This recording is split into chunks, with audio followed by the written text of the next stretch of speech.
हाल के इतिहास में इतना कम उम्र का कोई प्रत्याशी होगा, निर्दलीय हो चाहे जो हो। 2 बार कैबिनेट मंत्री आप बने, बताइए जाले के युवाओं को कितना रोजगार। लगभग 5 वर्षों में 20,000 युवाओं को रोजगार देने का काम करूंगा। विधायक जी अगर फोन करेंगे, वो आएंगे भगवा कलर का गमछा लेके, पहना देंगे तो बैठिएगा कि लड़िएगा? देखिए अभी हम हैं जाले विधानसभा क्षेत्र में और एक ऐसा चेहरा इस बार सामने आ रहा है जो राजनीतिक गलियों में इस बार चर्चा का विषय बना हुआ है। सबसे पहले आप लोगों को एक बार उम्र बता दीजिए, क्योंकि अगर आप चुनाव लड़ रहे हैं इधर से जाले से, तो मुझे नहीं लगता कि जाले के इतिहास में इतना कम उम्र का कोई प्रत्याशी होगा, निर्दलीय हो चाहे जो हो। देखिए जोड़ लीजिएगा, मेरा डेट ऑफ बर्थ है 02/02/2000, यानी आपको 25 वर्ष पूर चुका है। और सबसे कम उम्र के प्रत्याशी के दौर में 2-3 हैं प्रत्याशी अभी पूरे बिहार में। अब देखिए जाले में तो प्रथम बार ऐसा हो रहा है बिहार में नहीं, इतिहास में मैंने पूर्व में भी ऐसा कभी नहीं हुआ कि 25 साल का एक लड़का, और वो भी सिर्फ चुनाव नहीं लड़ रहा है, सिर्फ ही खाना पूर्ति के लिए चुनाव नहीं लड़ रहा है। मैं लगभग 8 वर्षों से आप जानते हैं कि मैं 8 वर्षों से शिक्षा के क्षेत्र में कार्य कर रहा हूँ। लगभग 2017 में मैं इंटर किया। इंटर करने के बाद मेरी पारिवारिक स्थिति उस ढंग की थी नहीं, तो मैंने ट्यूशन पढ़ाना शुरू किया और 2 वर्ष तक 9th-10th का कोचिंग चलाया। दोस्तों का सहयोग रहा, उसने कहा कि स्कूल चलाओ, स्कूल खोलो, और पैसा भी उस ढंग से नहीं था, लेकिन सबका सहयोग रहा तो विद्यालय खुल गया। संजोग मनाइए कि विद्यालय खुला तो वो विद्यालय चलने लगा और सफल है, और आज भी स्कूल वो चल रहा है। और शिक्षा के क्षेत्र में कार्य करते करते सामाजिक तौर पर जाना मेरा होता रहा। और लॉकडाउन जब लगा उसके बाद समाज के बीच में कुछ ऐसा कार्य करने को मिल गया कि मुझे ऐसा लगा कि राजनीति मेरे लिए जरूरी है, चूंकि सामाजिक मुद्दों को उठाना और समाज से जुड़ा हुआ कार्य करने में मुझे रुचि जग गया। और उसी क्रम में मैं मुख्य पार्षद का चुनाव 2023 में लड़ा, दुर्भाग्य से हार गया, चूंकि जातिवाद और सब धन बली का जो रहता है उसमें थोड़ा सा दिक्कत होता है। फिर जब ये चुनाव मैं जनसुराज में था, लोग हमको बार बार कहते हैं कि आप पार्टी तुरंत बदल देते हैं। मेरा मानना है कि युवा सिर्फ झंडा ढोने के लिए नहीं है, नहीं होना चाहिए जी। युवा आपको क्या लगता है इतना कमजोर है कि खाली झंडा ढोने के लिए रहेगा? चाहते हैं कि कैसे हम जो है युवा को कवर कर ले, लेकिन उसके बारे में कौन सोचेगा? आज अडानी का आप देख लीजिए, वहाँ प्रोजेक्ट लगा के सरकारी जमीन को कवर कर लिया गया, बोला गया कि अडानी का लगाएगा प्रोजेक्ट तो बहुत युवा को रोजगार मिलेगा। एक भी युवा को रोजगार नहीं मिला। तो समस्याएं बहुत है। स्वास्थ्य की व्यवस्था देख लीजिए, आप जाले रेफरल अस्पताल है, वहाँ क्या समस्या है? वहाँ आप अगर चल के जा रहे हैं दिखवाने, तो वहाँ से जब निकलिएगा तो आपका मृत्यु शरीर निकलेगा। अच्छा, एक सवाल होगा कि जाले से जो विधायक हैं वो जीवेश मिश्रा हैं, बीजेपी के हैं, 2 बार से विधायक हैं, 2 बार मंत्री भी बने। कभी ऐसा नहीं लगा कि इतना बड़ा नेता जो बिहार की राजनीति में अब मुख्य धारा की राजनीति में जुड़ा हुआ है, बिहार की राजनीति में एक अहम रोल निभा रहा है, उसके खिलाफ चुनाव लड़ रहे हैं? देखिए मैं किसी के खिलाफ नहीं लड़ रहा हूँ, और जहाँ तक रही कि विरोध किसका कर रहे हैं? जीवेश बाबू से हमारा पारिवारिक संबंध है। अच्छा। और संबंध भी जहाँ है वहाँ रहेगा। मैंने जहाँ तक सहयोग हुआ किया, मैंने उनको मौका भी दिया, इस बार तक मौका दिया कि भाई आपको, आप देख लीजिए जाले विधानसभा में लगातार 3-4 मर्डर जो हुआ, मर्डर होने के बाद आज आप ही के कुम्हरौली में एक यादव का हत्या हो गया।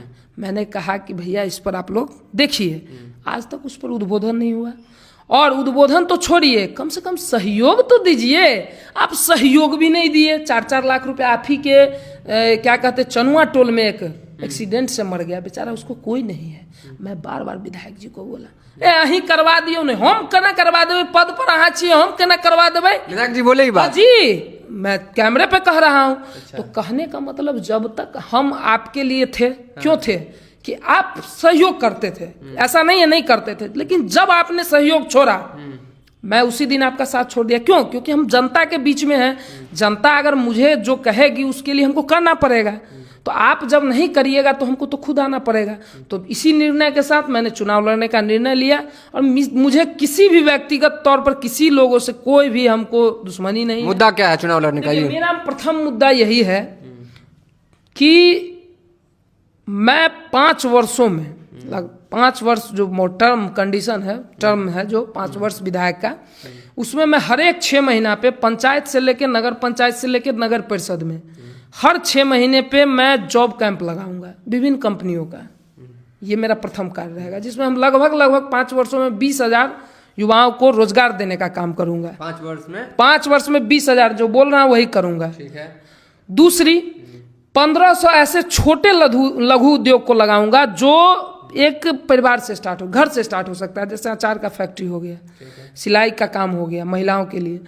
जैसे आपको मान लीजिए कि छोटा छोटा उद्योग हो गया, पत्ता का फैक्ट्री हो गया, मतलब जो छोटा छोटा लघु उद्योग है उसको लगाने का काम करूंगा। 15 ऐसे बड़े उद्योग को लगाऊंगा जिससे यहाँ के युवाओं को रोजगार मिल सकता है। ये काम मेरा प्रथम रहेगा। रोड नाली और जो भी क्षेत्र का जो विकास है वो तो होता ही रहता है, कोई भी चुना जाता है, लेकिन मेन फोकस है कि आज युवा matric inter diploma degree total लेके बैठा हुआ है, कोई रोजगार का साधन नहीं है। बाहर जाता है 20,000 का नौकरी करता है, लेकिन वहां बचता ही नहीं है और घर पे क्या वो भेजेगा।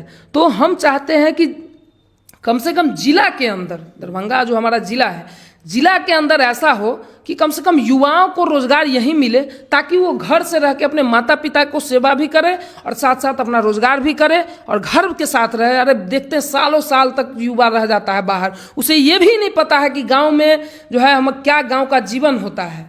तो इस चीज़ को हम लोग देखते हैं। और एक और काम हमारा है कि जितने भी युवा हैं उनका एग्जाम जो आप देखते हैं, जो एग्जाम होता है, एग्जाम में बहुत सारी समस्या होता है कि उसमें उनको फॉर्म भरने के लिए पैसा भी नहीं रहता है। तो इस सब का कार्यालय भी खोला जाएगा। और यहाँ देख लीजिए कमतौल में, बताइए यहाँ कॉलेज है, कमतौल कॉलेज है, आप देखते होंगे कितना दिन से है, 1900 का कब का है, हैं? अब बताइए वहाँ जो है ये लोग राजनीति का अड्डा बनाया हुआ है भाजपा वाला। अच्छा, 2 दिन नहीं होता है, 2 दिन 4 दिन पर पढ़ाई छोड़िए, 4 दिन पर वहाँ अड्डा बनाया हुआ है, वहाँ ऐटक बैठक करता है। अब विधायक जी का अपन कॉलेज चंदौना में जो खुला है ये चकाचक है। अच्छा। पूरा देखिएगा एकदम, घुसिएगा उसमें तो लगेगा 5 स्टार होटल में। लेकिन हमारे इस क्षेत्र का जो सरकारी कॉलेज है जिसका घेराबंदी होना चाहिए, इसका बिल्डिंग बनना चाहिए, जिसमें सुविधाएं होनी चाहिए, लड़की की सुरक्षा होनी चाहिए, नहीं इस पर कर देंगे तो गड़बड़ा जाएगा।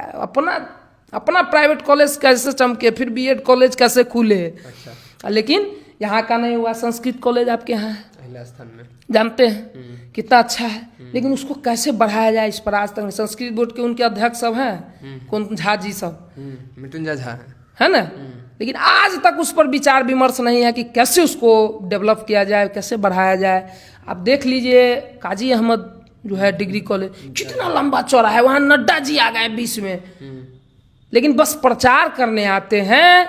शिक्षा के नाम पर सिर्फ इन लोग शर्मसार कर रहे हैं, इस क्षेत्र को शर्मसार कर रहे हैं कि नेता बन के ये सांसद भी जो यहाँ का है खत्म है भाई, कोनो कर्मक का नहीं। अच्छा, विधायक जी का फोन आया है जो जब से चर्चा में आए हैं कि चुनाव लड़िएगा निर्दलीय या आप पार्टी से, तो सब तो उनको खबर गया होगा कि वो शुभम कुमार जी से तो बातचीत होता ही रहता है, लेकिन अभी चुनाव के दरमियान अभी बातचीत नहीं हुआ है। और फोन भी आएगा तो बात हम कर सकते हैं, बात करने में। फोन की काहे खिसियाए हुए हैं, काहे गुस्सा में नहीं है। मैं ये कह रहा हूँ कि जब आप काम नहीं कर पा रहे हैं तो छोड़ दीजिए, दे दीजिए युवा को, कमान दे दीजिए। नहीं, अगर काम आप करते तो हम आज ऐसा हमको करना नहीं पड़ता। हम तो भाई युवा है, हमको तो पैसे नहीं है चुनाव लड़ने के, तो सहयोग से लड़ रहे हैं। अच्छा। तो 200-400 देगा तब चुनाव लड़ेंगे। ठीक है। हमारे पास कोनो ऐसा थोड़ी कि धनबली है, करोड़ों खाता में रखा हुआ है जो चलिए भाई हम लड़ लिए, फिर हार जाएंगे फिर लड़ लिए। हम तो सहयोग से लड़ रहे हैं। हम ये बताइए कि अभी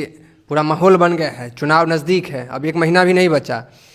विधायक जी अगर फोन करेंगे, वो आएंगे भगवा कलर का गमछा लेके, पहना देंगे, तो बैठिएगा कि लड़िएगा? आपको लग रहा है कि हम बैठ जाएंगे? एक चीज तो शुभम में है, आपको बता रहे हैं नगर पंचायत चुनाव का है एक किस्सा। जब सब चीज हो गया था, हमारा सब चीज हो गया था, और मैं कुछ गाड़ी उड़ी का लेने गया था ऑर्डर कि भाई हमको चलाना है प्रचार के लिए। तो आप ही के गाँव के एक थे, वो मैनेज करने का, हमारे पिताजी के माध्यम से मैनेज करने का प्रयास किए। शुभम वो ताकत है कि बैठेगा नहीं, और दूसरी बात अगर बैठ जाएगा तो वो अपने पैर पे कुल्हाड़ी मारेगा, क्योंकि राजनीतिक कार्य शुरू होने से पहले समाप्त हो जाएगा। जनता मूर्ख नहीं है, जनता मूर्ख नहीं है। मैं यही अनुरोध लास्ट में करूंगा कि एक बार तो बदलिए भाई। 5 साल पर देखते हैं रोटी के कैसे तावा पर बदलते रहते हैं, वैसे ही एक बार बदलना जरूरी है। देखिए, ये थे जाले से एक युवा चेहरा जो पहली बार जाले के इतिहास में इतना कम उम्र में अब किसी पार्टी से, अभी जैसे बताएं कि आपसे आ रहे हैं, झाड़ू छाप का सिंबल लेके आएंगे, चुनाव लड़ेंगे। बाकी इनका जो मुद्दा था चुनाव लड़ने का, उस मुद्दा को आप किस तरीके से देखते हैं? क्या वो मुद्दा वाजिब है? क्या क्षेत्र में सच में वैसा कुछ है जैसा ये बता रहे हैं? और विधायक जी जो अभी मौजूदा हैं बीजेपी के, जीवेश कुमार, उनके काम से कितने संतुष्ट हैं आप? कमेंट में अपनी राय दीजिएगा। बाकी इस वीडियो को अगर आप जहां से भी देख रहे हैं, फेसबुक पे देख रहे हैं तो फॉलो कीजिए, यूट्यूब पे देख रहे हैं तो सब्सक्राइब कीजिएगा। बाकी चुनाव को लेकर अपनी राय जरूर दीजिएगा। बहुत बहुत धन्यवाद।